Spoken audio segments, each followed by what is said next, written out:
And so I would like to welcome you. I can't see you all. I can see some of you, but I'd like to welcome each and every one of you to this Module 6 with Bent Roof. And it is our honor and delight, with incredible gratitude as well, that we can welcome Bent Roof here with us today. It is a very, very busy time, and Bent is pulled in all directions, and yet he's here with us. So it is with immense gratitude, Bent, that we thank you for coming to us. I also want to tell you all that to welcome Bent to Kairos Institute is a big pleasure for me, and Liesel, who's here, manager, and to tell you that Bent Roof is intricately connected to the Kairos mission, which began in 22, when he began also to teach the modules in Kairos, and we are now on that journey with him. We also do art therapy, as many of you know, but Bent Roof has always been part of our mission, and our tagline is healing in a world of need. Many, many people in our community have joined Bent in crisis interventions. And so this is an incredible gift to us that we have been allowed to meet one another through this work, and it has changed our lives forever. You probably know that Bent Roof is the founder of various schools, but also the Parsifal Center, where he was co-founder. And he will tell you more about that. He just saw Caspar Hauser play last night, which he just said gave him great strength in this time of so much trouble. In 2006, the Emergency Pedagogy Initiative took hold and began after an encounter with traumatized children who were very traumatized by the war in Lebanon. Many of you remember that story. That's how it all began in 2006. And this was Bent Roof, seeing the children's faces. He realized he had to do something. And just recently, Bent Roof was also again in Lebanon in the war zone there. So it must have really hit hard for him to be there recently in this very difficult, time. So Bent, we are so happy that because of you, we have this vibrant community to share with you tonight and today and wherever you are in the world.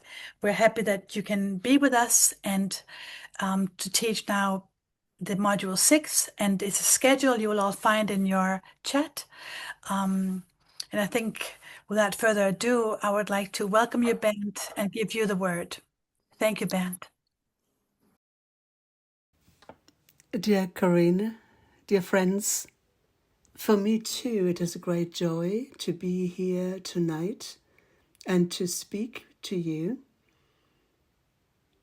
Corinne just said that 2 weeks ago, or no, it's 1 week ago, things go so quickly, it's only been a week. I was in Lebanon with my group, a team, an international team of people from France, Italy, Switzerland, from Argentina, Germany, because we worked with refugee children in the country, children who had to flee from southern Lebanon with their families. More than 1.1 million people had to leave their home because of the war. And we worked with these people, especially with the children and adolescents, but also with adults. We worked in schools because most schools, as I know them from Lebanon, they, in these times of war and of they have been turned into centers for refugees. It is a deeply touching experience to be in such an area and be able to work there. It is a totally different form of trauma that we see there. From conflagrations, earthquakes, and natural disasters, And then when we look at things like war and when people are driven away from their homes, that is very different.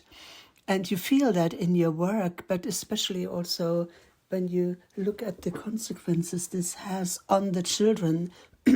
Natural disasters, in principle, lead to people come together, that they develop solidarity, that they help each other. War and refuge, a flight, any kind of human-made disaster leads, on the other hand, to more like to tension, to fragmentation within the population, among people who experience this kind of trauma. And one of the answers to the question, why is that so, is that these disasters, they've been caused by human beings, and that the faith in the other person, the trust in their humanity in general is damaged.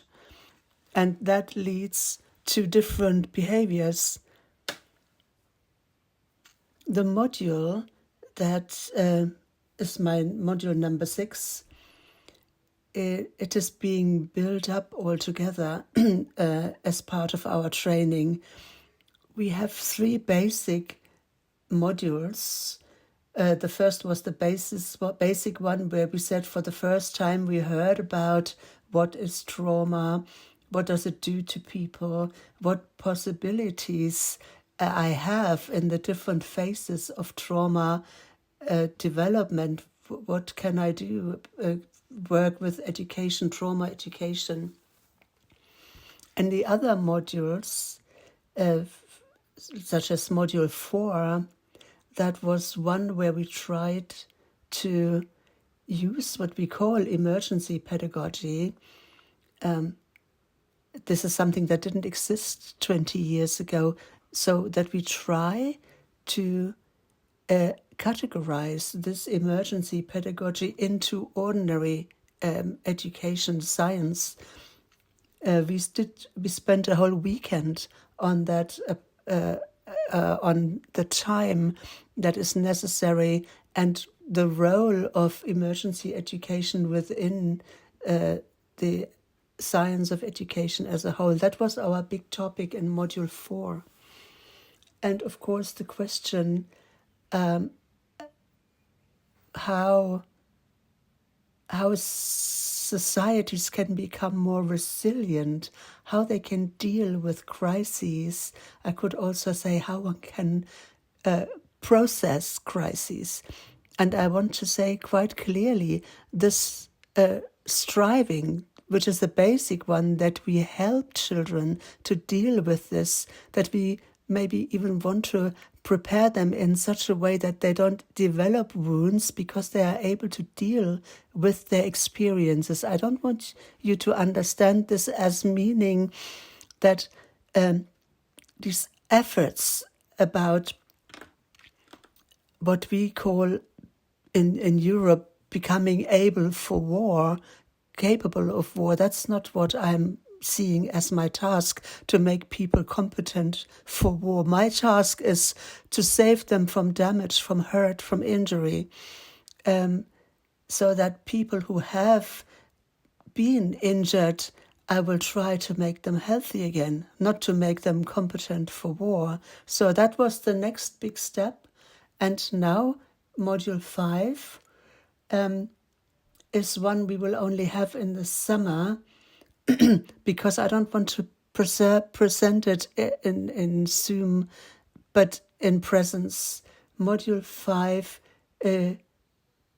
is entirely about interventions, about what leads, what are the elements, or why do children want to kill?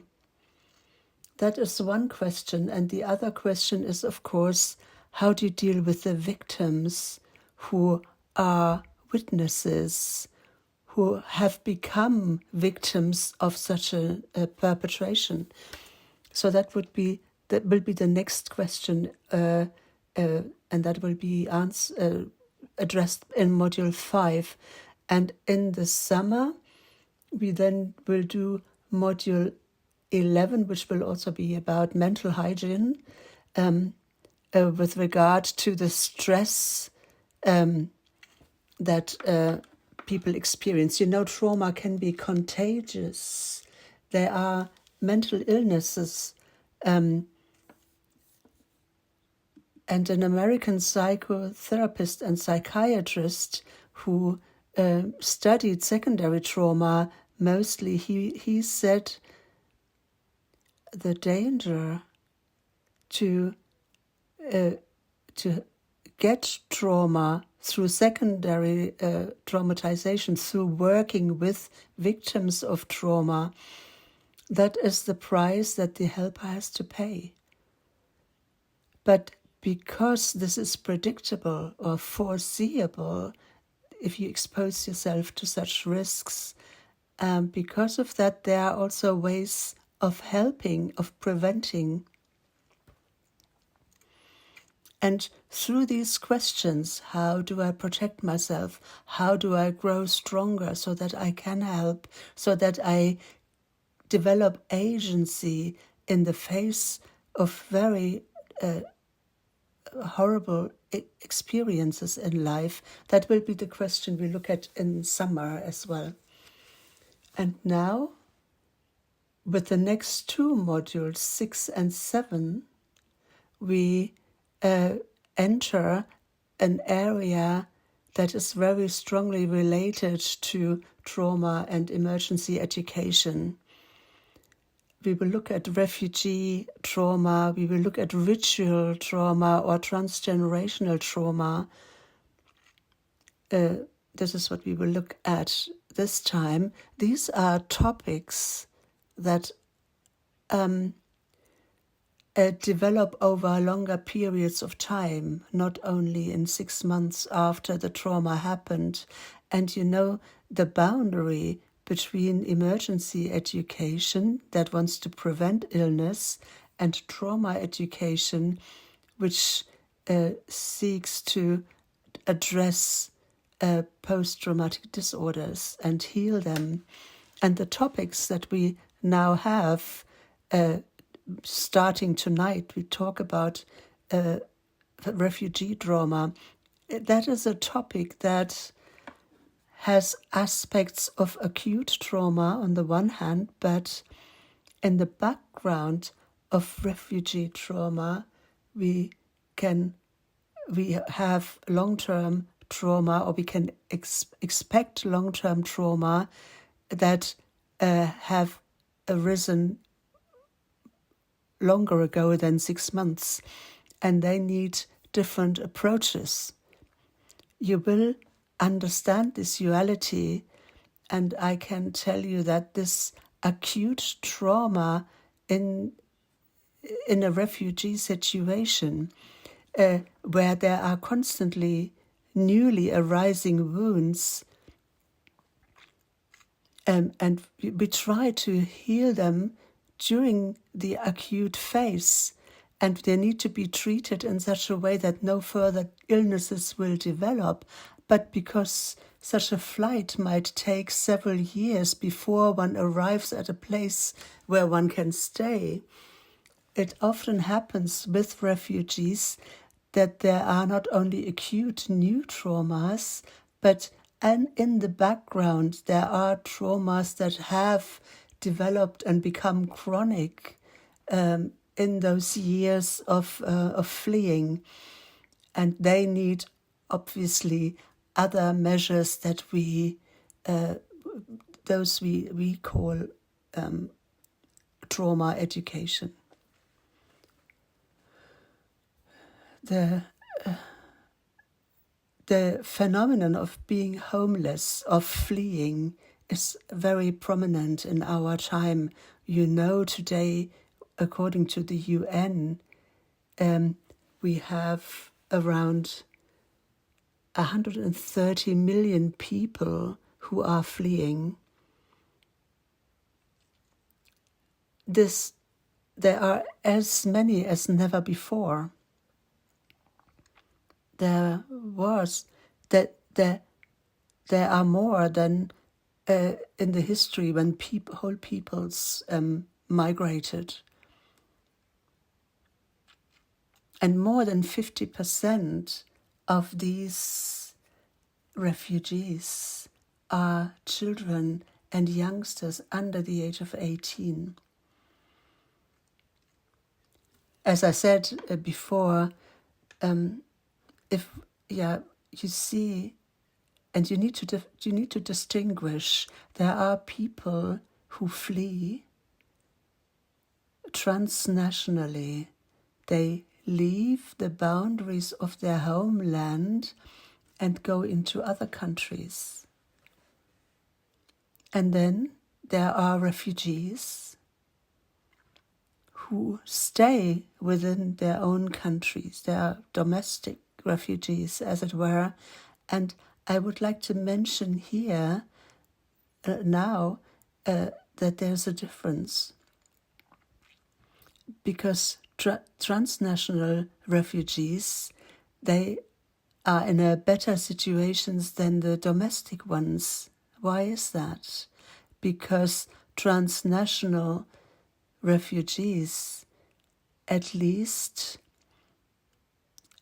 they are under the UN Charter for Refugees. That means there are written down rules. There are basically contracts, agreements between countries, nations that they should adhere to in looking after these refugees.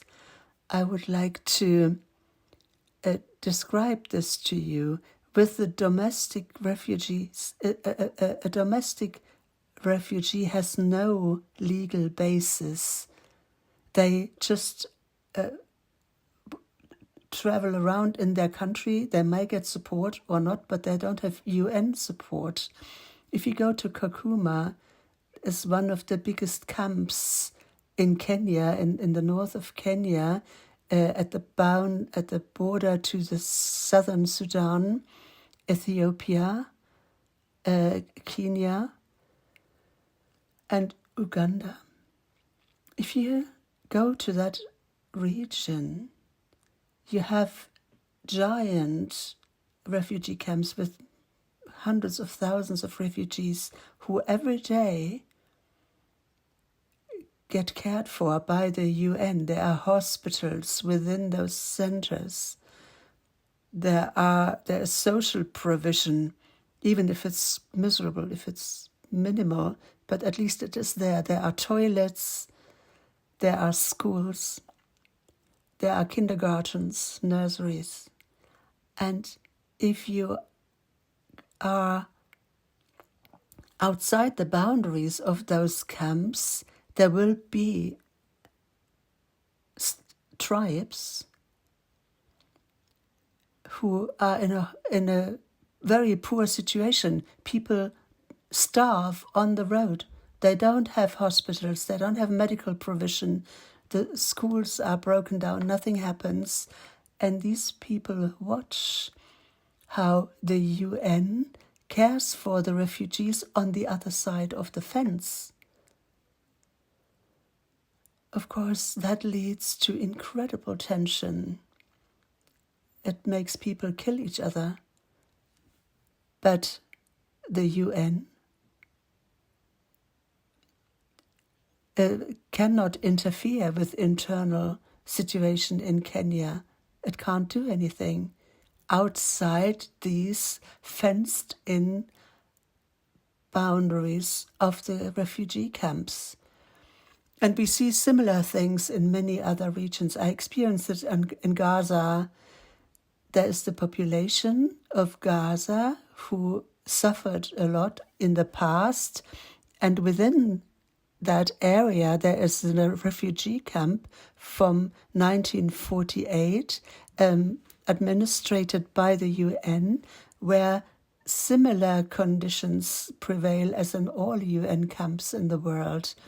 I just want to mention this problem when we work with refugees anywhere.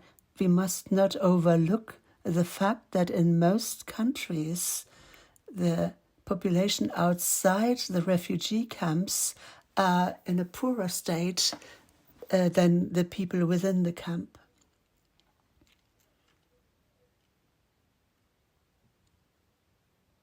Why do people run away? I'll show you a few pictures, just a few examples. This little girl that you see here, I met her in a school as one of the big problem cases in Kurdistan when people from Syria, from Iraq, fled to the northern Iraq, to Kurdistan, and then were kept in schools there. This was a severely traumatized girl. The social workers at the school, when we got out of our cars, he came immediately to us and said, "This is a problem child." He then led us to a room in the school where the child was sitting on a blanket, under a blanket, had been there for days and didn't come out. And it was, of course, a catastrophe that we entered this room, which was its protected space. Strangers who just suddenly came into the room. We saw that as soon as we opened the door and wanted to take a step, we saw what effect this had on the child, so we withdrew. And it took a whole day to get the child to come out and join the community of children we were working with at the time. So if I look back now, that was one of the lasting memories of a successful intervention that we ultimately were able to carry out. And then you see this boat on the Mediterranean. We would speak about that as well. I had pupils, or a pupil who came from Africa, from an African country. Militia had been looking for child soldiers and went to a village, murdered most people, burnt down houses, raped the women, and took the children and young people with them. This boy was able to run away, to escape, and fled to the neighboring village to his uncle.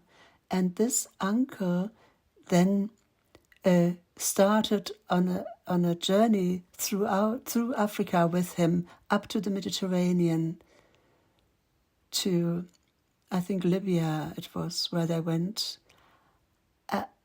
Why did they do that? Because the uncle knew that the boy was the only witness for this mass murder that had been committed, and they were worried that the militia were looking for him and tried to get rid of him. And now on the crossing from Libya to Italy, this uncle died on the boat, and he has a sea funeral. He's just thrown overboard, basically. And again, this young boy told me about this moment when the corpse of his uncle was thrown overboard. It was like something that burned itself into his soul. Now, at the bottom, you see these people walking through the desert. One of these refugees told about how they had to walk for 3 days through the desert.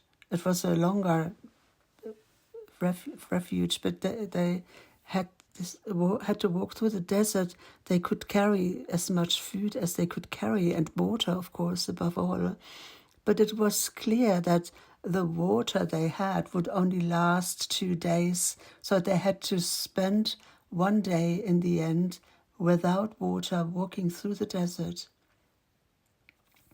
And the boy told me again and again how on this path he walked past so many corpses that were lying there in the sun. And then there was the moment when his friend also died. He also didn't make it. And the question was, why did I get through and he not? And I assume that worried him. Why did he not give away some of his water? That I don't want to evaluate this in any moral way. I just want to point to the inner suffering that people go through. In Karlsruhe, in Germany at the time, we had almost 3,000 unaccompanied children and youngsters, often double as many in our school than we had German children in our center. And that went on for 2 years. I could write books about what I experienced there. I could write books about the destinies of these children. They were highly problematic, some of them, aggressive, very aggressive. Often one could see how dangerous they would be in the future for the population. But we also knew, of course, that these are the consequences of trauma that has not been healed. And we did what we could to try and heal or to care for these wounds, to heal these wounds, and to help these people no longer be so dangerous for their fellow human beings. I've already said 130 million people are refugees around the world. It's unimaginable. And the 3,000 who arrived in our center with whom we worked then to help them dissolve the traumatic rigidity. These are images. I pointed out that an international, it says here internal migration, it should be, I know this probably means domestic migration. Then we have transnational migration, and then we have also voluntary migration and forced migration. And of course, with voluntary migration, you can also experience things that are traumatic, but it's different if I decided to do something from when I'm forced to do something. It's a big difference in how one then can process the experiences one had during as a refugee. But a flight is always a part of migration. It can present itself in very different ways. What are the reasons for flight?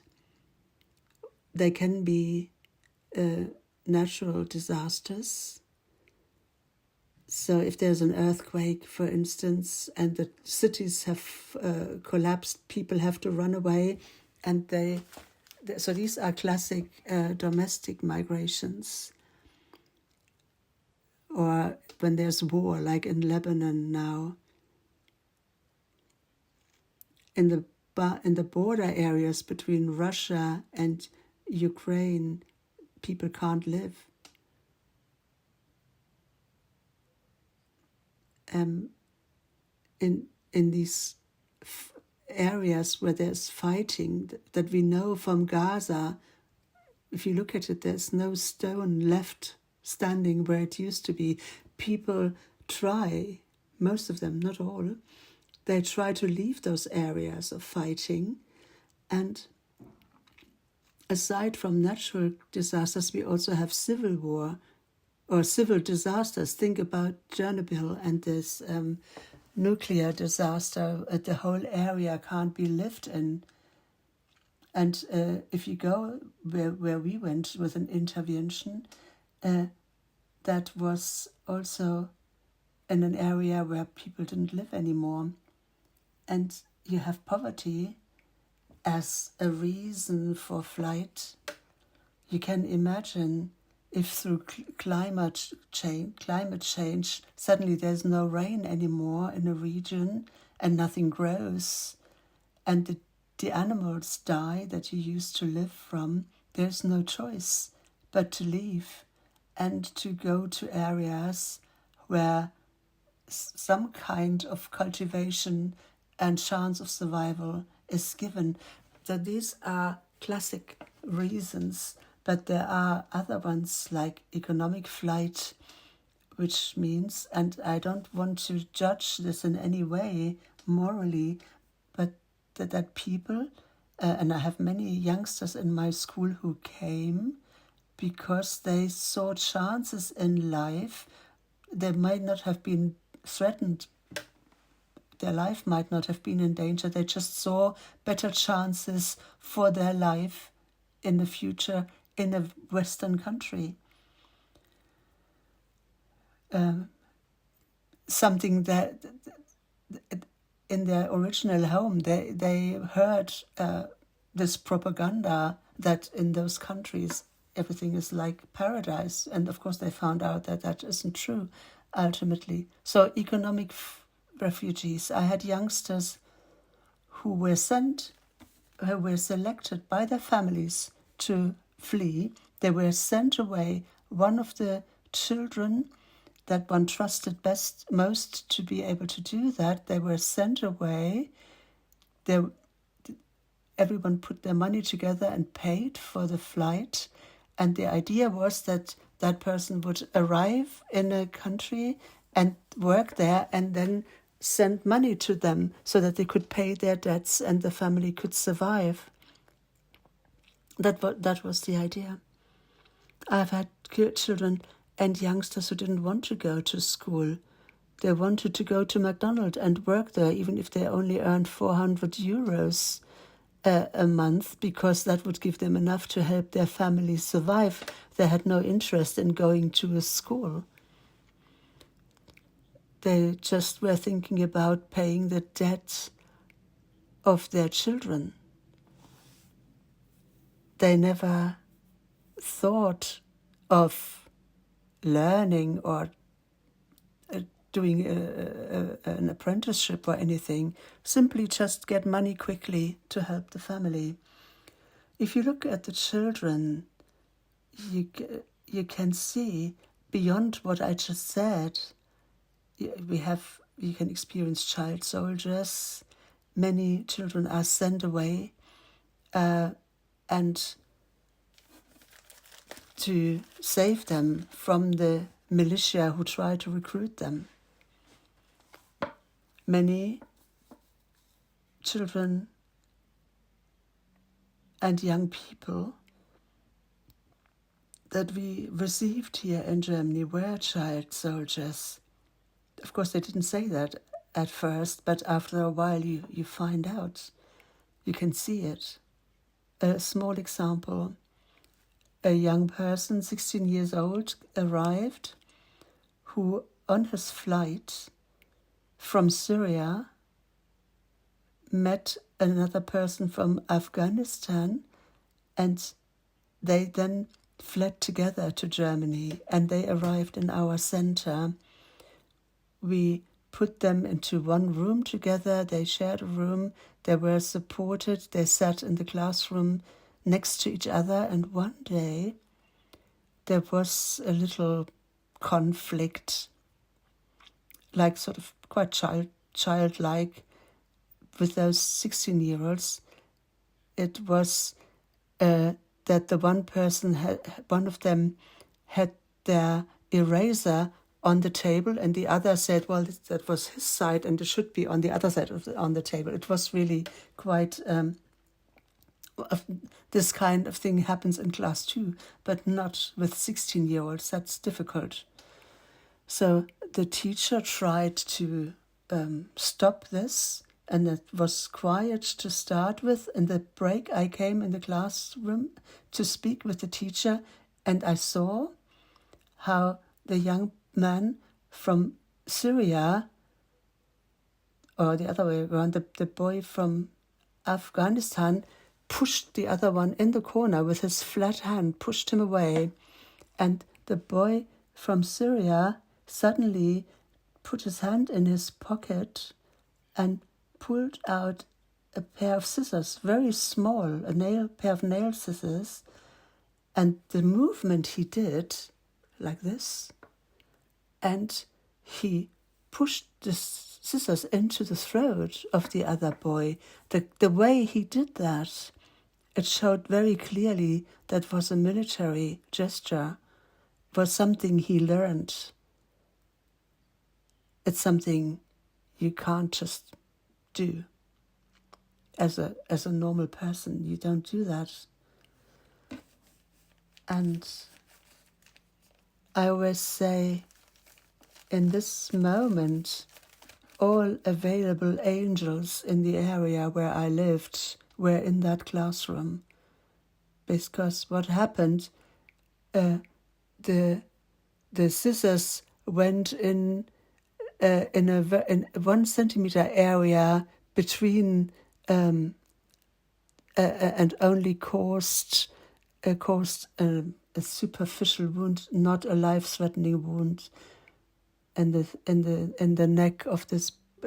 We needed 2 emergency doctors, one for the victim, and then also one for the boy who did this, because he broke down in shock about what he did. He was triggered by a movement, by feeling under pressure, and he responded like with a reflex that was that was trained into him as a child soldier. So this about child soldiers, we have sexual exploitation of children, and I also wanted to point out, I did never see a single girl among those 3,000 refugees who had not been raped more than once, or who became a prostitute to be able to survive the flight. So you can see how many aspects need to be considered. So the flight as such also has consequences on top of everything else, and they have to be processed. Then we have enslavement. If children have to earn to keep their families alive, I know cases in Egypt, many other countries. It's a widespread phenomenon, and people there, of course, see that quite differently from us. They have very different values, and they can not really understand that we are upset when it comes to children working.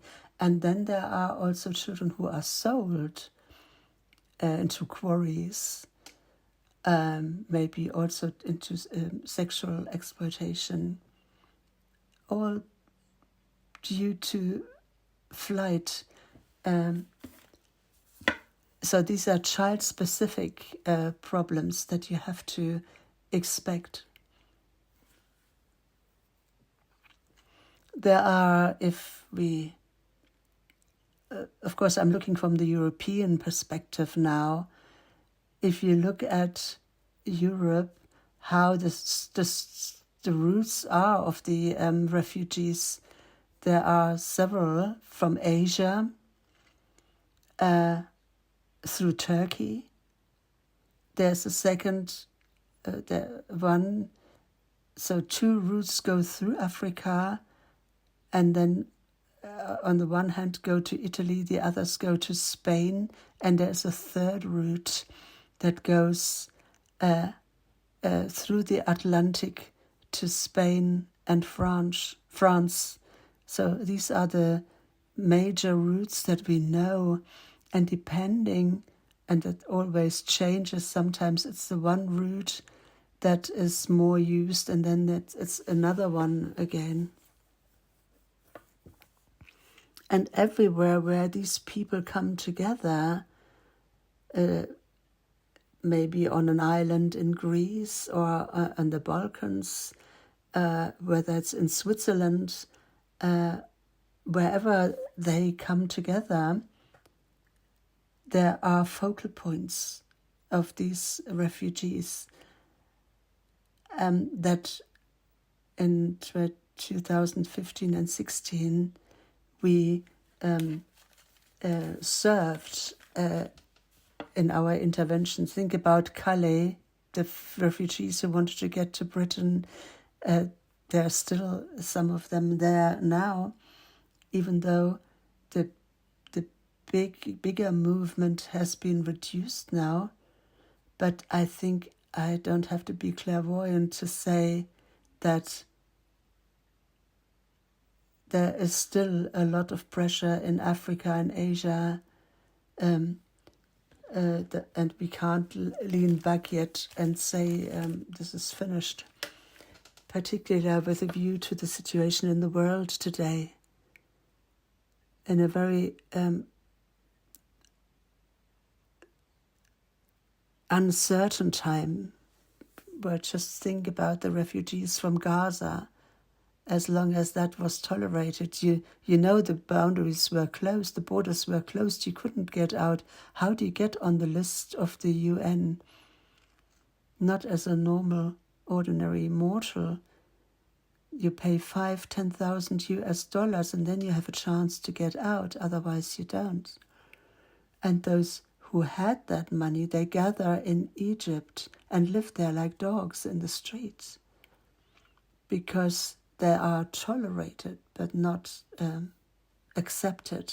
They are not allowed to attend school. The hospitals and doctors are only available to them if they have money to pay for them. And they are not allowed to work. So they have money that they bring and use it until it's gone. And if there is no money left, they have to get it somewhere. I don't have to go into detail. These are the situations in these focal points.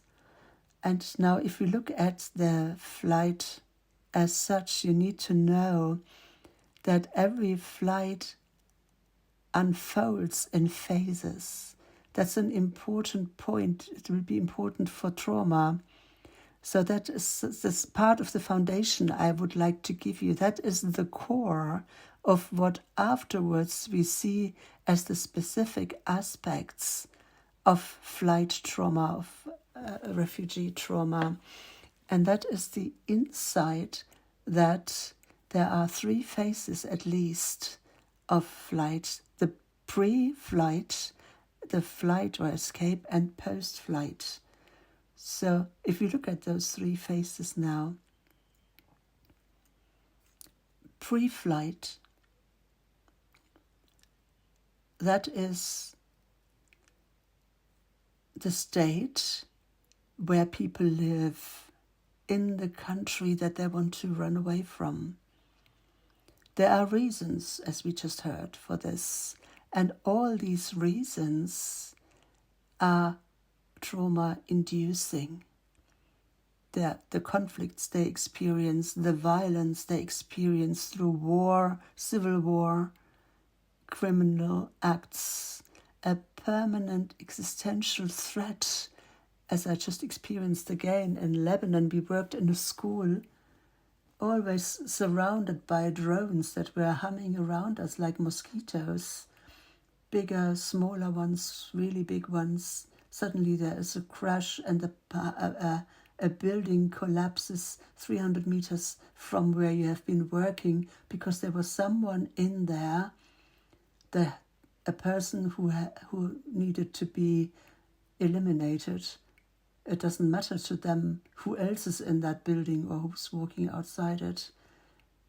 It's called collateral damage. You suddenly have 6 dead and 20 injured people after such an attack. That happens every day, 50, 60 times a day. These are situations that take place in the time before the flight, in the time when people decide to flee. Imagine in Ukraine, a 17-year-old decided to flee because he doesn't want to be forced to be a soldier and die. The 4.5 hours is the survival chance if you fight at the front, then the next one is sent there. Now think about it. Somebody decides they don't want to do this and try to flee. It's not so easy, because in that moment when he decides they are in an illegal state, they have to get a passport. And that means they make contact with people, a kind of mafia, we could call it. And they will help him, but they will want to be paid well for their help. It's expensive. And maybe the families put their money together to make this possible. Or they borrow the money to enable their child to flee.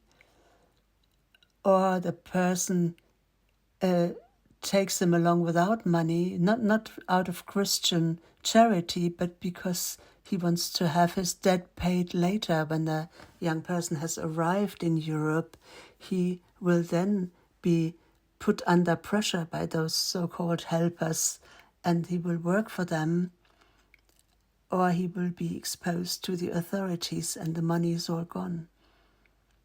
So these are the conditions even before the first step is taken to leave the country. And then the flight is the second phase. One is in God's hand, one would have said, or in the hands of those helpers. You saw the boats that they are using. You can have anything. If you have money, you can take a boat, you can fly, and a plane. If you have enough money, you can be picked up by taxi from the airport and be taken somewhere. You can also be in a lorry with hundreds of others, and if the sun is too strong or there are other problems, then the driver will run away and 100 people may suffocate in that lorry, as happened in Austria and Germany. You see, that is flight. You can't foresee what will happen. And I have experienced people, most of them came by foot from Afghanistan, either through Turkey, through the Balkans, to Germany. And what they experienced there is indescribable. That is the flight phase, full of trauma from the beginning to the end. And then, I'm talking about Germany. They arrive in Germany, say, and don't think that's all. Don't think it's over then. That's only the beginning.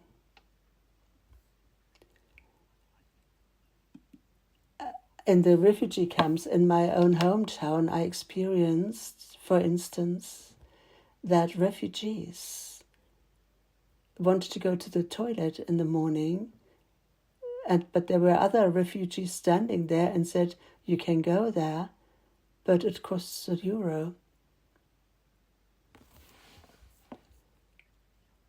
which they didn't have. Then they wanted to go and have a shower. There are showers in the camp, so they go to the shower and they see there are no shower heads. They have been taken off. And in front of the door, there's someone who has 10 of them and will give you one if you give him €2. But you have to return the shower head. So corruption, mafia structures in the middle of Europe.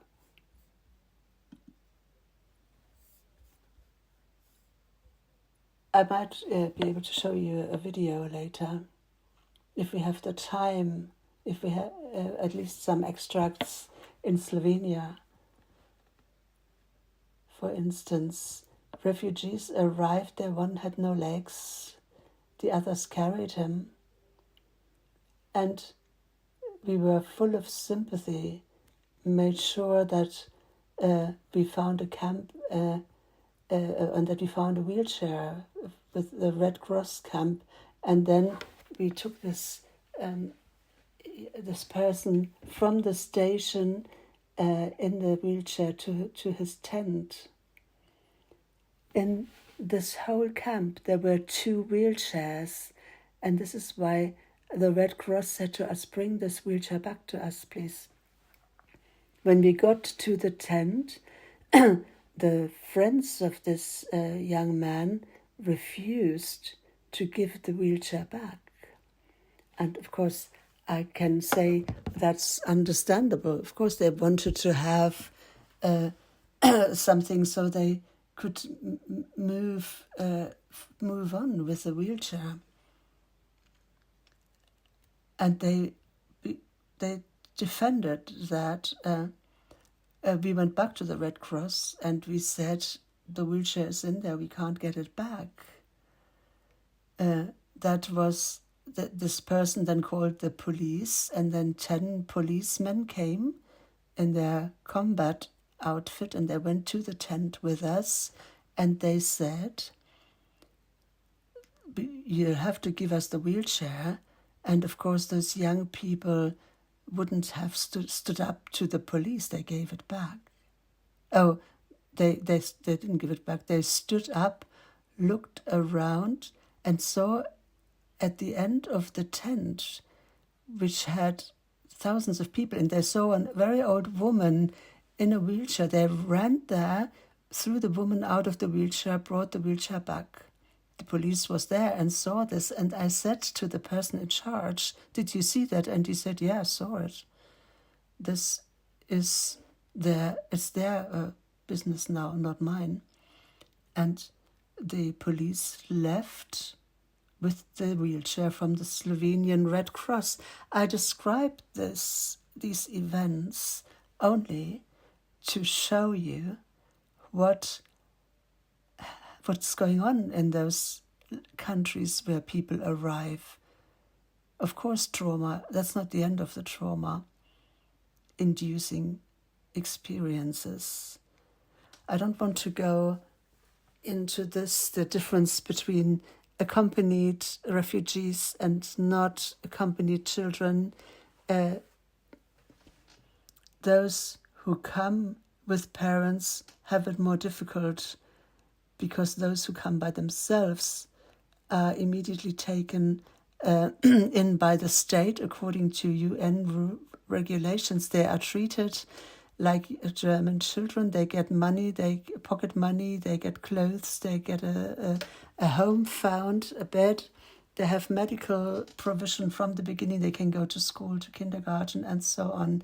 Children who come with their parents, they will sit in the refugee camps. They have no school, no kindergarten. They don't even have the right to go to a doctor. They need a special permission to go to a doctor with a rationale.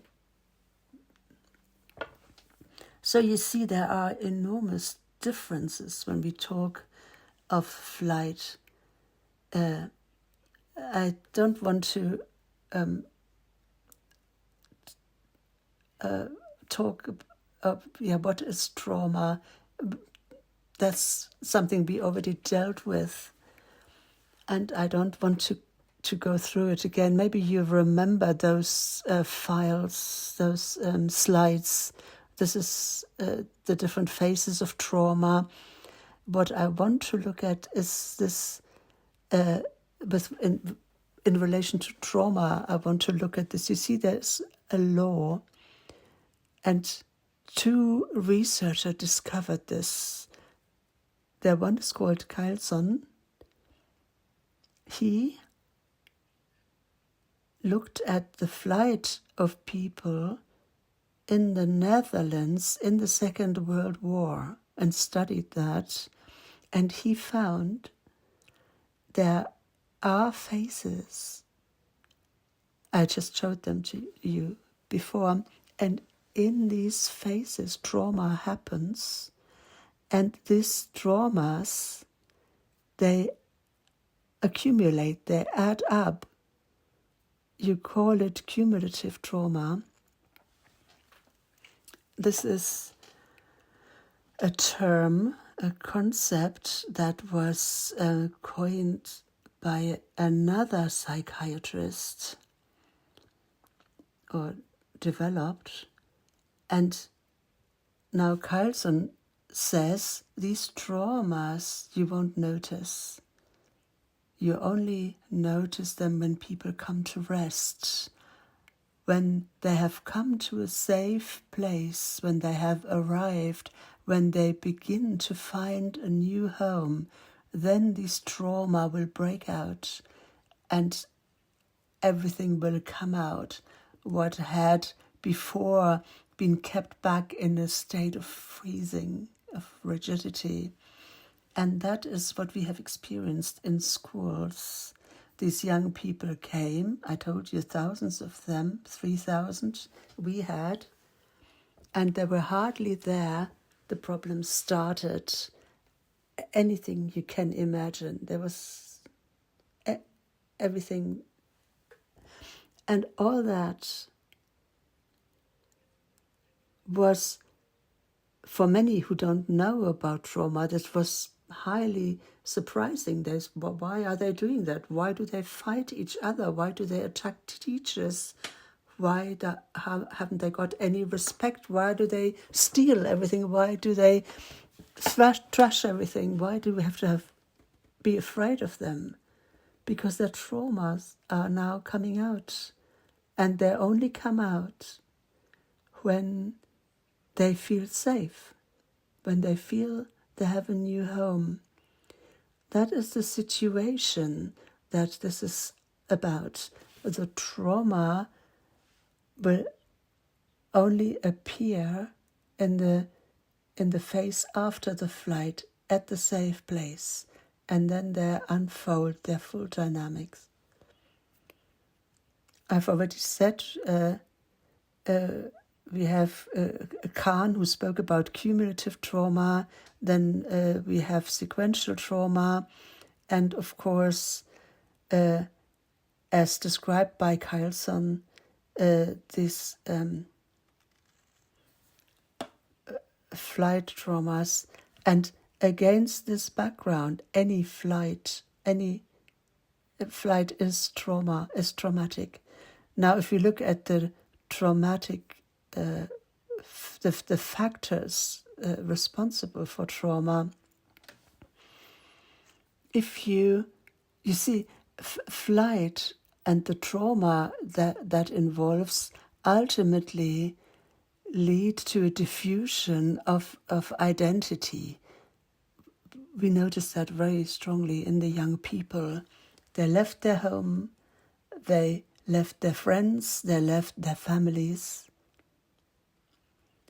Often they never learned German because that would mean giving up their last connection with their home, their language. Many people thought they have learning difficulties. They didn't have learning difficulties. They were traumatized because they felt they were traitors of their own culture. if they had now learned this foreign language and had given up their own. And they learned, as refugees, to build up double identities. Most of the refugees that arrived in our center had double identities. They have different names, they have different birthplaces. Often that is also used to cover crimes in the past and many other things. When I had to be a prostitute while fleeing, when I had to steal, when I had to break into places, that means that will be a burden in my later phase, and I have to deal with myself and deal with what I was able to do in that situation. And these double identities and these fusions of identities that emerged out of these traumas, they lead to psychopathological disorders. For instance, as that we see often. Every day we have more than 100 knife crime incidents. Every day that somebody dies. And of course, by now we have many more people that are shot by the police. That was something that didn't happen in the past, maybe one a year when I grew up, even as an adult. It was in all the media. Today, 2, 3, 5 refugees are shot by the police. It's not even reported on anymore. That has changed because as a response to these psychopathological attacks that were carried out in the end phase of people's trauma. That's the first big topic, this identity disorder. Then we have a change of values, a breakdown of values. If you have experienced what these refugees experience, just dehumanizing events, somebody like that will have no faith in humanity anymore. They will be deeply shaken. Their values will be shattered. They will ask about the meaning, and they won't find meaning so soon, or not, maybe not ever.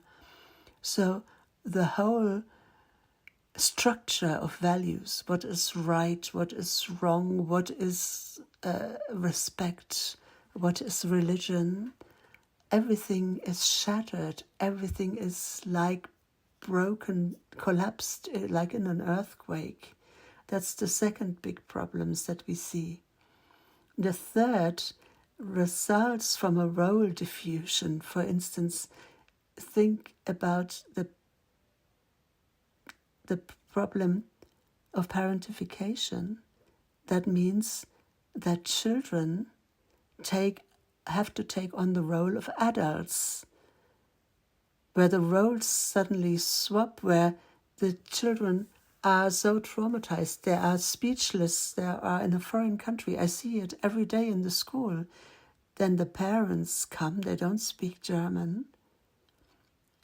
They have to fill in forms, they can't do it. And there is a child, class 1, class 2, who can do this, who has learned the language much better than the parents. And now this child, this class 2 child, takes on the role of the parents. We call it parentification. We can see this also when parents are traumatized, can't bring up their children, and suddenly 10-year-old girls look after their 2, 3-year-old siblings as if they were their mother.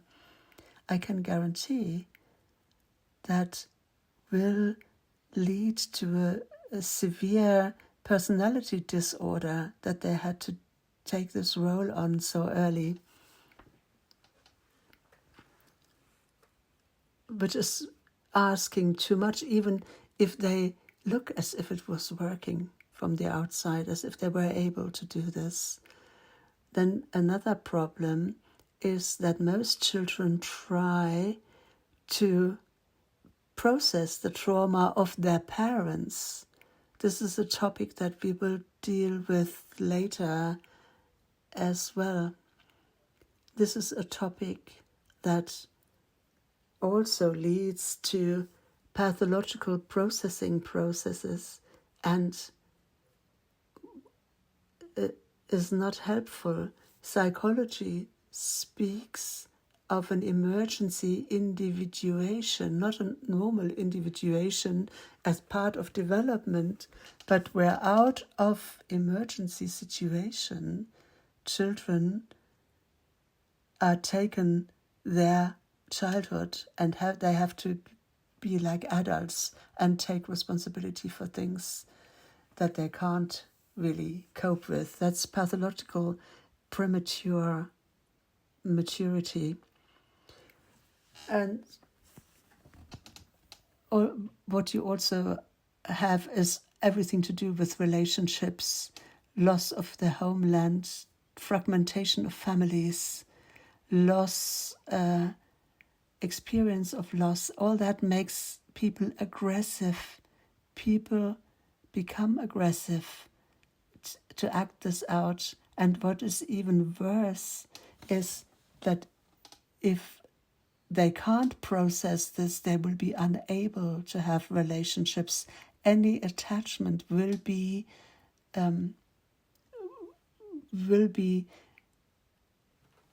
permeated by fear.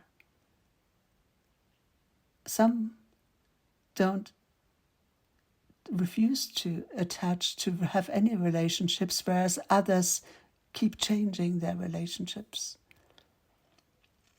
That is the whole topic of fragmentation and the consequences of fragmentation of relationships. And all these things that I mentioned is what we ultimately see in our classrooms. You know this slide from other contexts. We have learning difficulties, we have social disorders, and we have post-traumatic personality disorders as a consequence when these experiences cannot be processed. And now look in your countries, in US, I don't know enough about it. Where are these traumas processed of these refugees? It's easy to send the army to get rid of them. If the money used for that would be used for psychosocial health and trauma processing, then one would do much more for one's own population. We would all benefit from it. This is what I wanted to say about the whole topic of refugee trauma. So because we have this cumulative and the sequential forms, and I've tried to describe the consequences. I think I have about a quarter of an hour left, and I have this little video. So if I can open it, if I can't open it, then we will have a discussion, and otherwise we will just look at the film. It's 35 minutes long, but we just have we look at it to get an idea of the atmosphere of such an intervention. This is a refugee camp in the Balkans, in Slovenia. I try and show you.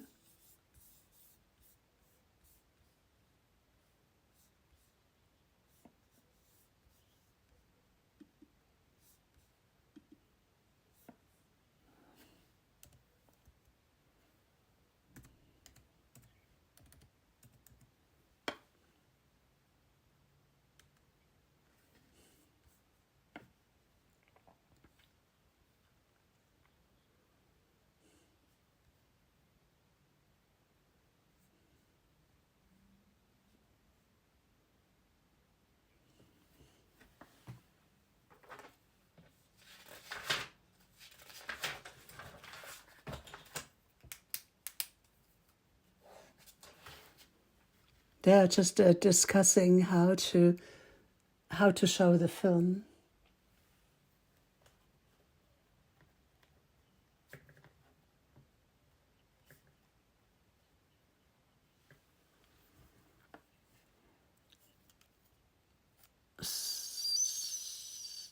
There's a problem getting out of the presentation.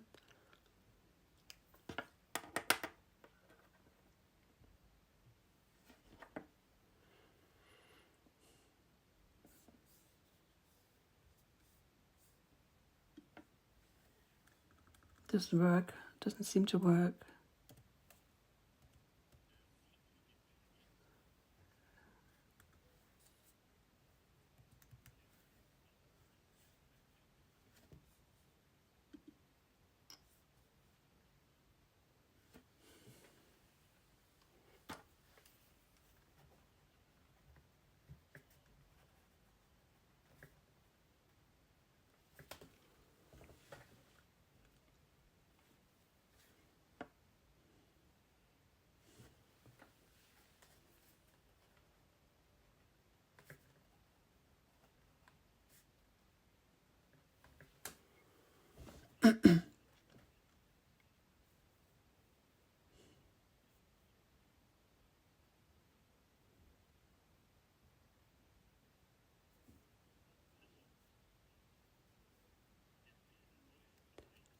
So the film is running on Bernd's other screen, but he can't get it onto the screen that we are all seeing.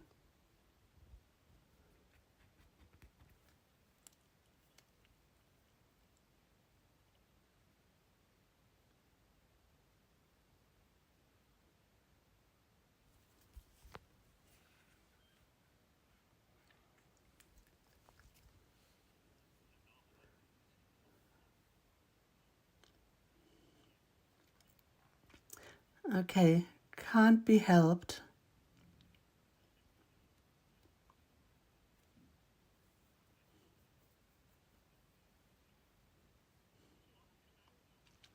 Maybe we instead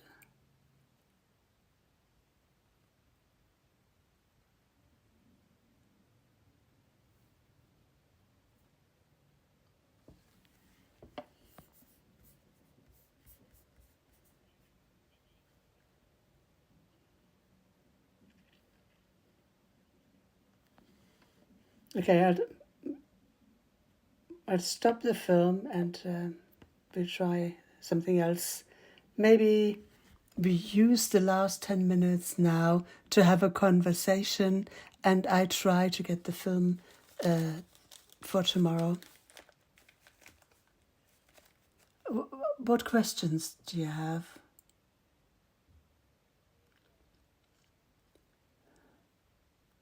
Yeah, please raise your hand if you want to ask a question. We've got about 10 minutes or so.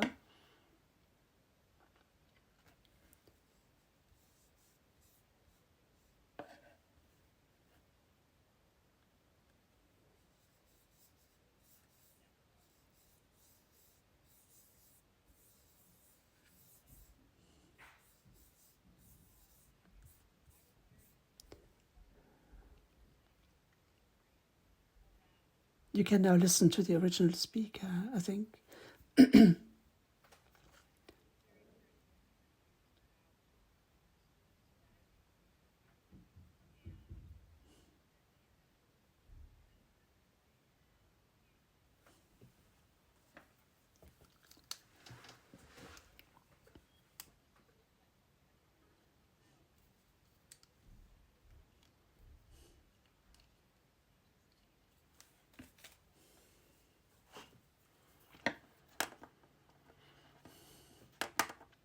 Ja, ich weiß nicht, ob er mich hört. Bernd, hörst du mich? Ich kann es übersetzen, aber ich weiß nicht, ob er mich hört. Well, he doesn't hear me. He doesn't hear me. No, I'm here. I'm here. No, I didn't drop out.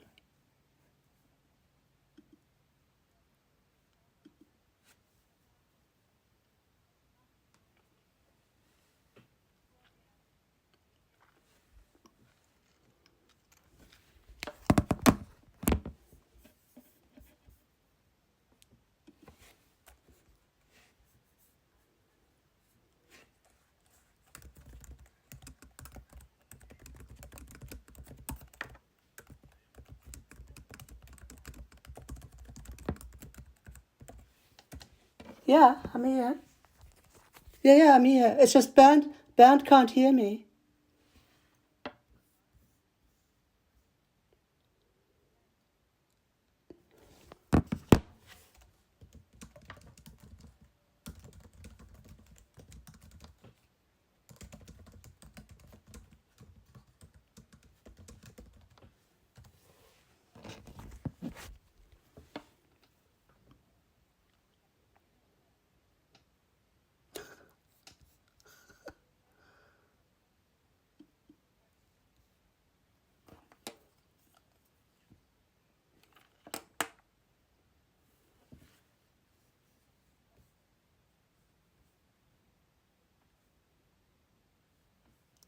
Um, it's not a good idea.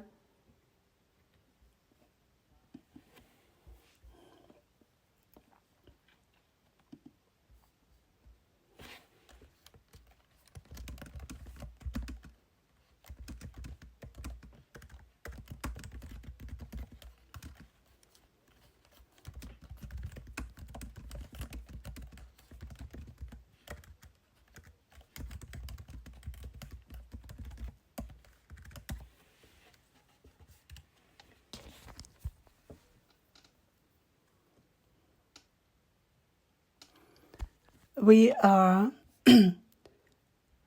We didn't enter into this situation without preparation. We knew a lot about trauma, and we had nonetheless had to get lots of new experience. The individual people who worked with those refugees and the methods that we used were methods of emergency education. You will see that in the film as well. And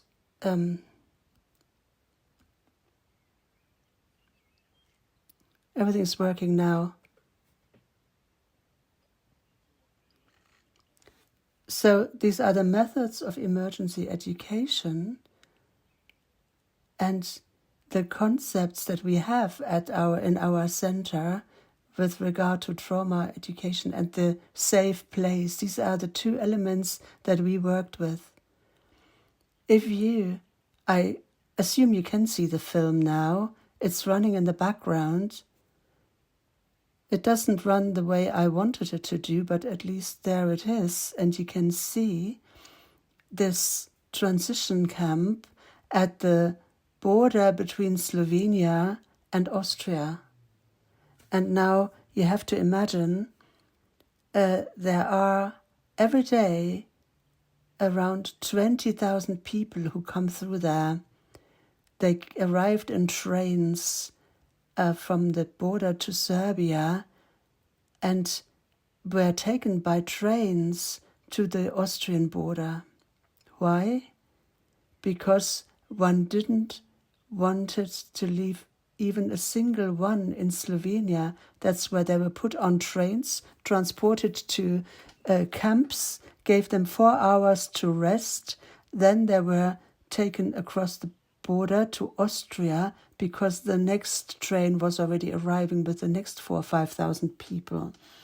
And in those 4 hours, when all kind of things happened, we used that time to work with the children, with the methods of emergency education. There was no space. You can see we are there in front of the toilet booths. I don't want to describe the smell there. And constantly there was some kind of wastewater running through the place. But this is where we did classic emergency education. That is different from what we then do later at school when the youngsters have arrived. There we also used other elements. So you can see these are initial circles where we do certain exercises, then we go into workshops. Some are painting, others are doing music, others play games, or you can see how they play here, rope skipping, all kinds of emergency education approaches to overcome the state of freezing and working against trauma.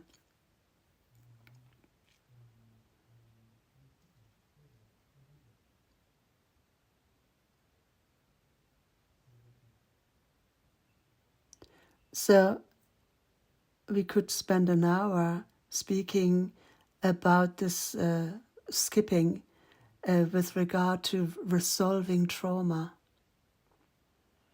What was interesting was that more and more youngsters, young men, and also adults participated in these interventions. They wanted to also skip and so on.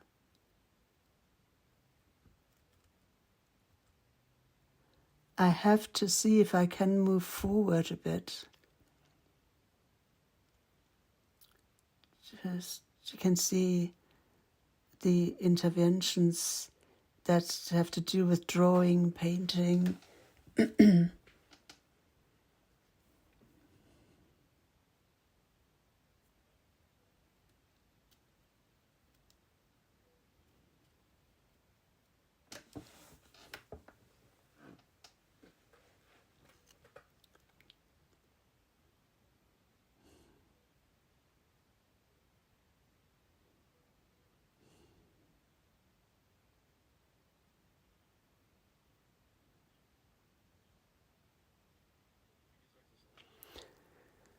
As I said, we did this for a week, 2 weeks every day, but every day, twice or 3 times with new groups, because the whole camp was swapped around by then.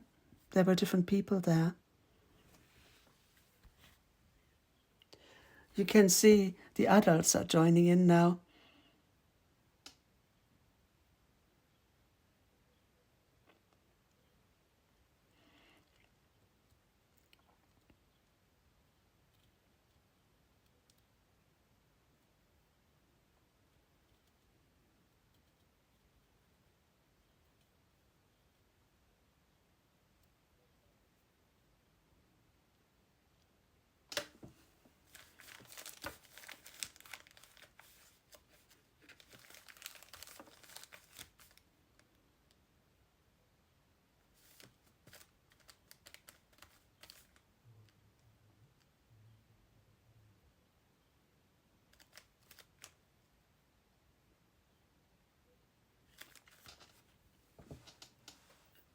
A few minutes of humanity where children can be children again.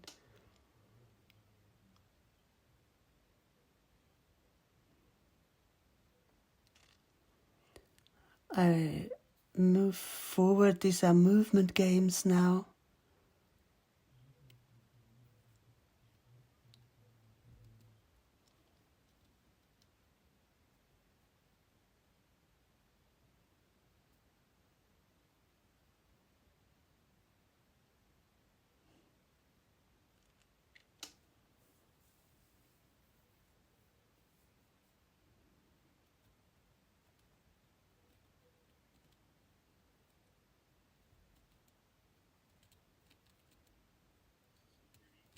This is a colleague, the one you saw there. He's in the middle there. He's passed away now. A Russian colleague who had worked at our center, and I heard that 3 years ago he died in Russia.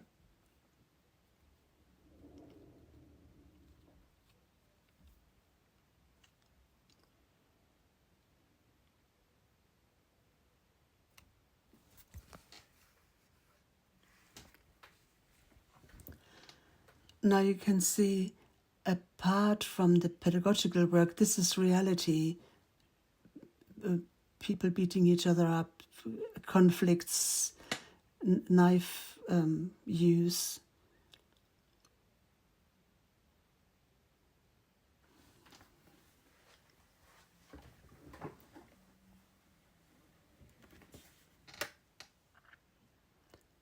and also the groups of different peoples. Often they are very hostile to each other. Then the police comes. We often have medical acute emergencies, wounds that came from the wars that hadn't been looked after properly,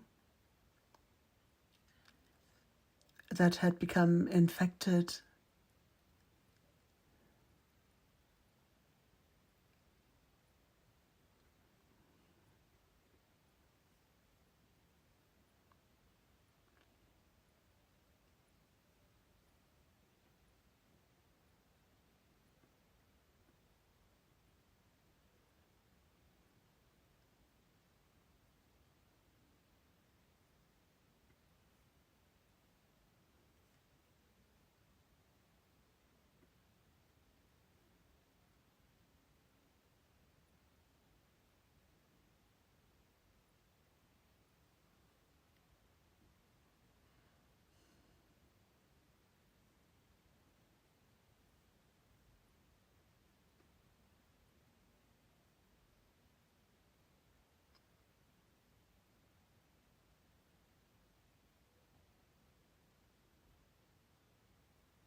Move forward because we don't have time left.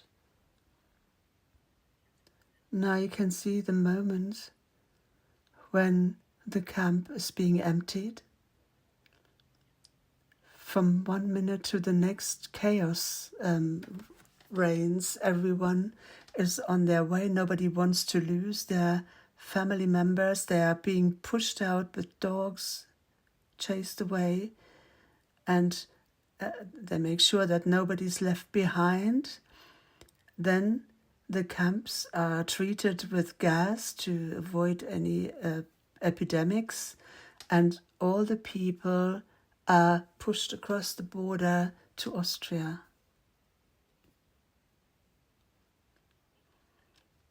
And there the same thing will expect them, will await them.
This is Austria, and it looks the same. The same conditions. It's just Austrian people now.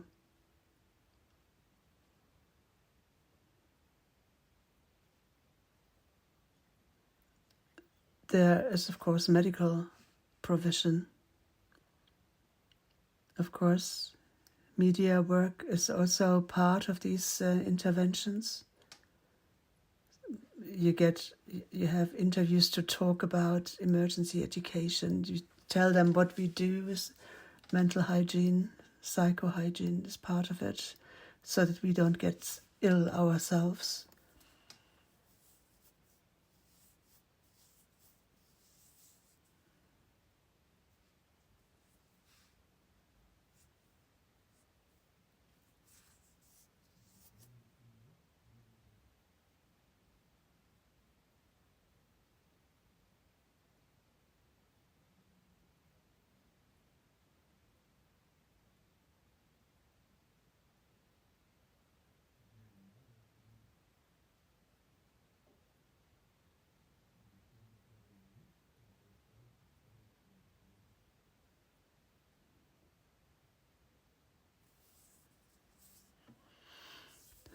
we then were also in Hungary, where we gave workshops,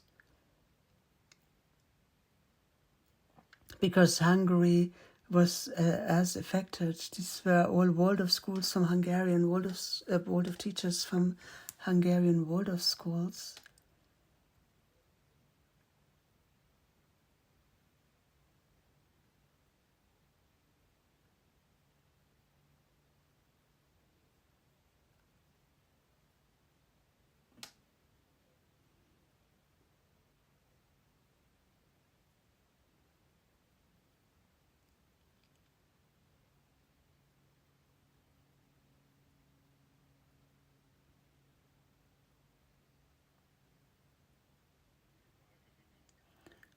The question how to solve karmic knots.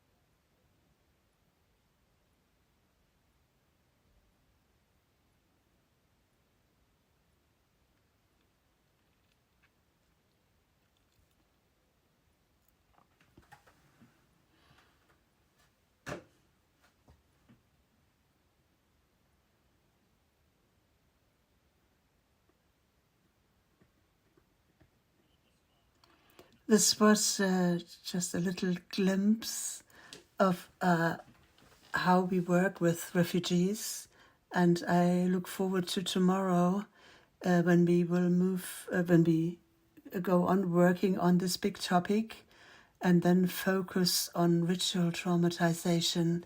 Thank you very much for listening, and a good evening or good night. It's not even evening where you are, it is in Germany.